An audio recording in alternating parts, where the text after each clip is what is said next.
So now let's look at rational exponent equations. And the first thing that let's do is let's think about what rational exponents are. A rational exponent, if you have x to the 3/4, what that means is the 4th root of x to the 3rd. So what we want to do is we want to think about what the inverse operation of a rational exponent is. And let's think about that. We know that if we had x squared raised to the 3rd power, then that's going to be x to the 6th. If we're not sure, let's think why. X squared raised to the 3rd. What that means is that we have x squared times itself 3 times. So that's x squared times x squared times x squared. X squared is just x times x. So you have x times x times x times x times x times x. 1, 2, 3, 4, 5, 6. So that makes sense. We just multiply, right?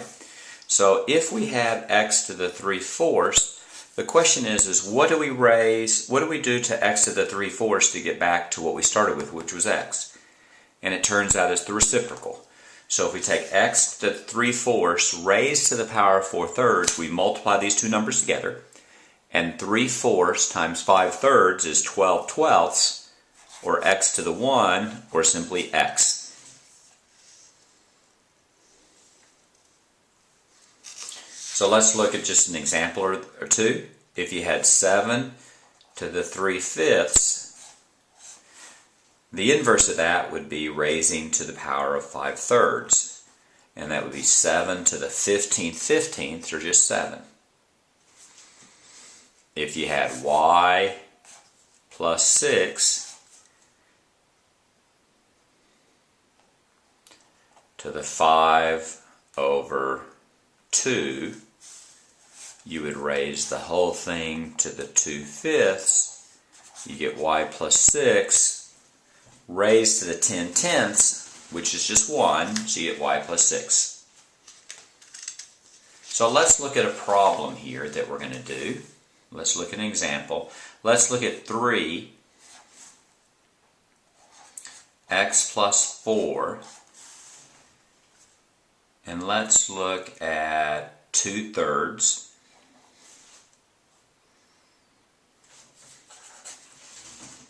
plus 6 equal to 33. So if you notice here, there's only really one complicated thing in this problem, and that's this right here. So what we're going to do is we're going to isolate that. And the first thing we're going to do is we're going to subtract 6 from both sides. You get 3x plus 4 to the 2/3 is equal to 27.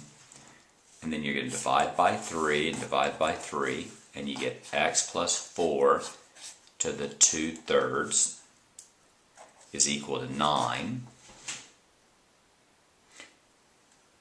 Right? So that's the first step. 1, you isolate the rational exponent term.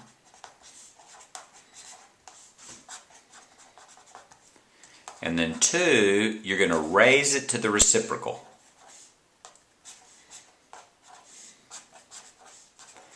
If that's the way you want to say it, or you can think about it as doing the inverse.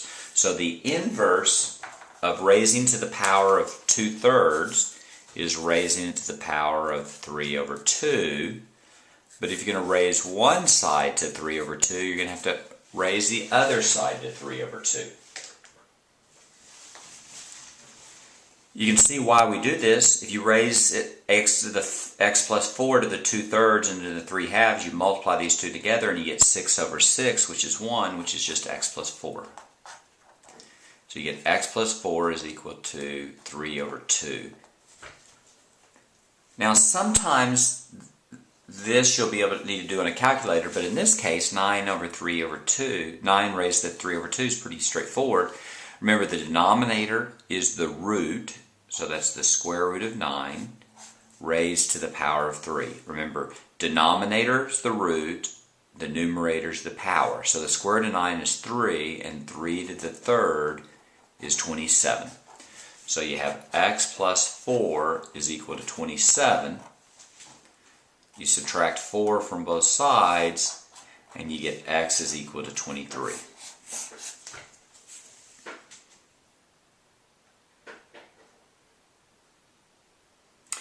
Now, what students often have trouble with at this point is whether or not you need to check this work. And I'll write down the rule in a second, but most people find it just easy enough just to always check your work here. So let's write down the original problem.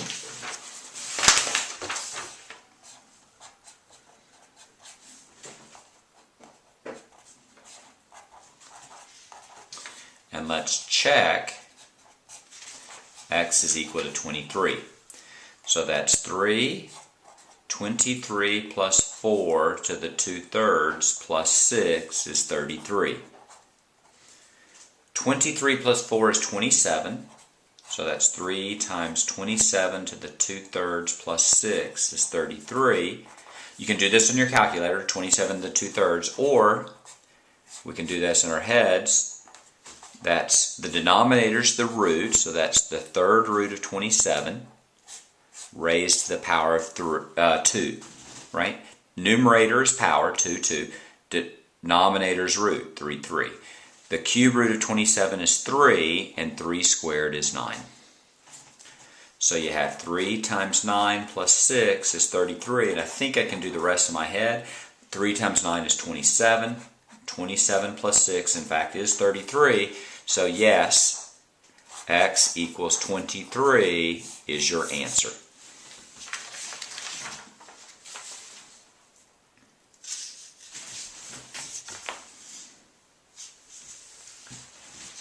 Let's do one more example.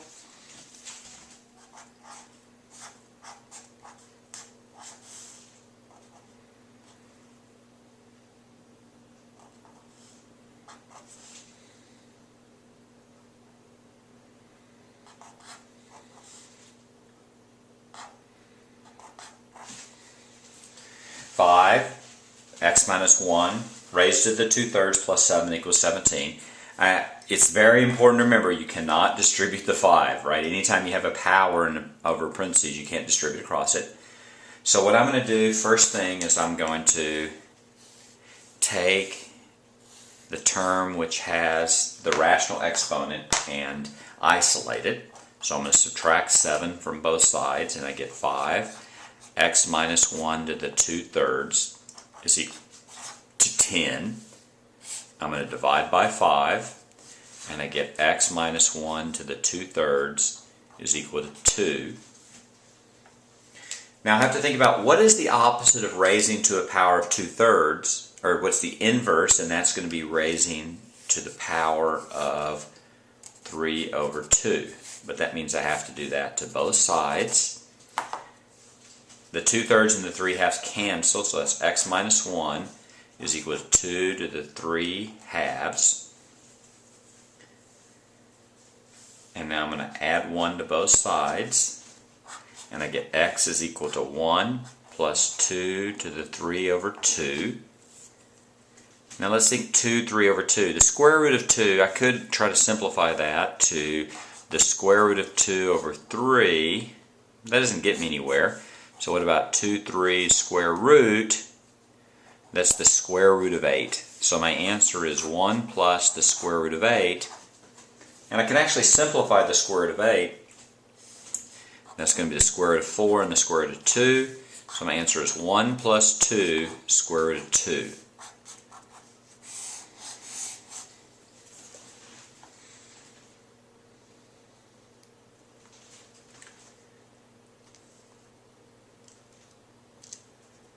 And that I'm actually going to need to check. So let's write down the original problem. In order to check this, let's write down the original problem.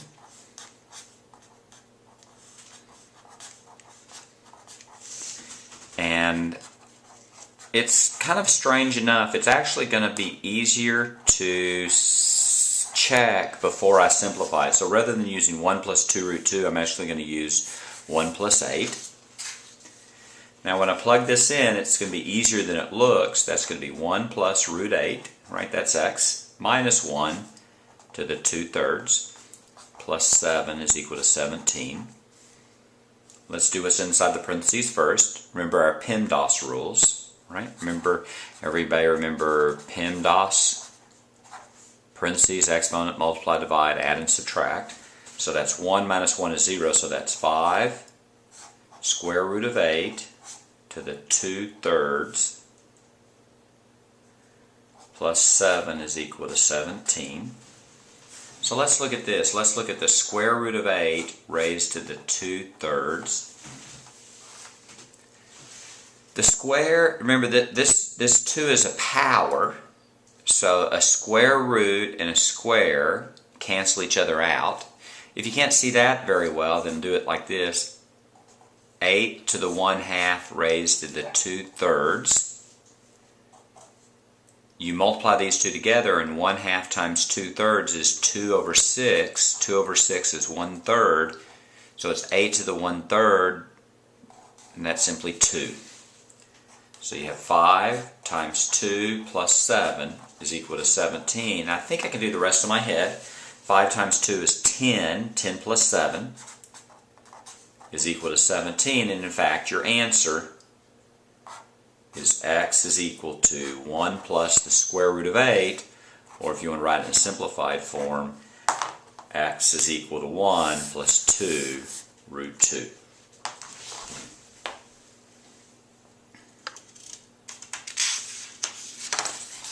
Now our question is, when do you need to check them? So you must check them if the root is even. So for example, if it's raised 4, if you're raising something to the 5 over 4, right? See how the root is even? Or the denominator, if you want to think about it. But you don't have to check. You can, but you don't need to if the root is odd. For example, if you had x to the 4/3, the denominator or the root is 3. Since that's odd, you won't need to check it. It's not a rule you need to remember if you want to check them all the time.